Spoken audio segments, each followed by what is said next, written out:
We've been talking about this for months now. The situation in our local animal shelters is dire, with hundreds of dogs euthanized over the last several months due to lack of space. Joining us this morning, Josh Proctor with the Bakersfield Animal Care Center. Josh, thank you for coming in this morning. Good morning. Thank you for having me. All right, this is such a hard topic to talk about. No one wants to think about the reality of what overcrowding at our shelters means, but unfortunately, it means dozens of dogs have to be put down every month due to lack of space. Tell us about what it looked like just for October at your shelter as far as how many animals are coming in. So I'm just going to jump in and hit with a sensitive topic here. We had to euthanize 184 dogs just in October alone. We normally average about 200 dogs being euthanized a month, so we were below average this month, but we are looking to peak probably as we go into November and December, as adoptions usually will drop off. And how many dogs actually came into the shelter in October?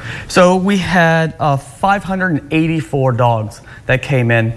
Once again, we were lucky that we got under 600, but we would normally exceed 600. We average about 200 new dogs a week. Wow. And obviously, you can't keep up with the space you have now, but you're saying that more space isn't the answer here at local shelters. What needs to be done to tackle this problem? Yeah, the only way that we're going to stop killing the dogs if they stop coming in the first place. So the biggest issue that we're going to have to face is spay and neuter. So we need people to be responsible pet owners, fix their own animals, just so we can prevent any type of accidental breeding. But we're also seeing an influx of backyard breeding. And we kind of know this because the majority of the dogs that are actually coming into the shelter are not fixed, they're not microchipped, they have no vaccine records, there's no record of the dog at all, no licenses, no nothing. So these are 200 new dogs that have never been through the shelter system or anything. So these dogs are coming from other sources, and they keep reappearing. So they are definitely not coming from the city or the county shelter or even coming from local rescues. These are coming from backyard breeders. So when a family gets a new pet, the most responsible thing for them to do, you're saying, is to take that pet and immediately get them spayed or neutered. Absolutely, absolutely. And there's a lot of myths behind why you shouldn't do it, and all those myths have been busted. It's actually the right thing to do. You actually can have a longer longevity for a dog to live longer, less likely to cancer, less memory masses. It's actually healthy for the dog to get them fixed. Okay. We suggest to do it as early as possible, but until they're hit their senior age, they can actually get fixed at any age. Okay. But younger is always better. Also, people don't realize too is your dog, if they're intact, they're more likely to get out to try to mate. It's in them to want to mate because they're still intact. Okay. So a dog will do everything they can to escape because they can smell a female dog in heat 2 miles down the road, and they will try to go find that dog. So more likely to get lost in the first place. Exactly. The dogs will get very disoriented very quickly. Wow. Okay, this is such a huge problem. It's so heartbreaking. But one of the things that your shelter is doing is waiving adoption fees through the end of the year, right? Yep. Yeah. So we're pretty much probably gonna have to keep waiving adoption fees until we stop having to euthanize for space. All right. So that is going on right now. Another thing that we're doing is going into the colder months, looking at ways to keep those animals warm. Yeah, so that's another big issue as well, is because our heaters are up on the ceilings, and of course heat rises. Our floors are concrete, and we don't have enough raised beds to get them up, so the floor stays very cold. So usually during this time of year, our dogs get very sick, and it makes it harder for us to even keep them, which then increases our euthanasia rate.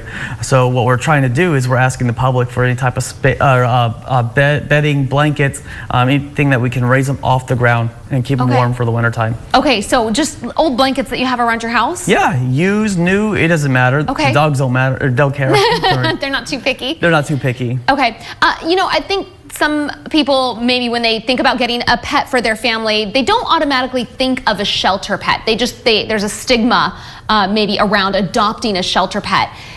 Break that down for people. What kind of pets can you get at a local shelter? Oh, you name it, we can find it. Between us and Kern County, like I said, we have 200 new dogs coming in. It's all different breeds. Currently at the shelter, we have anything from poodles to golden retrievers to Labrador retrievers to American Staffordshire pit bulls, huskies, shepherds, you name it, we probably have it. And far as age range as well, you have puppies to adult dogs, senior dogs. Exactly, and we even have underage puppies, so we are looking for fosters for those as well. But yeah, all the way up from literally newborns to seniors.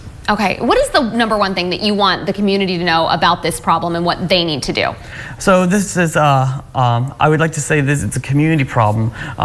It's a community caused problem, but it's an issue that can also be fixed by the community. Okay. I'm a strong believer in that you have to get back into your community and get back to your shelter. Even if you can't adopt right now, just sharing our post, raising awareness about what's going on, fix your own pet. But more importantly, if you're having issues with your pet, try to avoid bringing them to the shelter in the first place. Try to find a family, friend, someone else who could take them, or see a trainer, seeing how you can keep your dog as well. Because once you take a dog in, you've committed to that dog. Yeah. It's not fair to drop the dog off to a shelter. Even if your dog is a highly adoptable dog, as well, anytime you bring your dog to a shelter, another dog will have to die to make space for that dog. Wow. All right. Again, adoption fees are waived through the end of the year at the Bakersfield Animal Care Center on Mount Vernon Avenue. We just want to stress, please adopt, don't shop. Josh, exactly. Thank you for coming in. We'll be right back after this.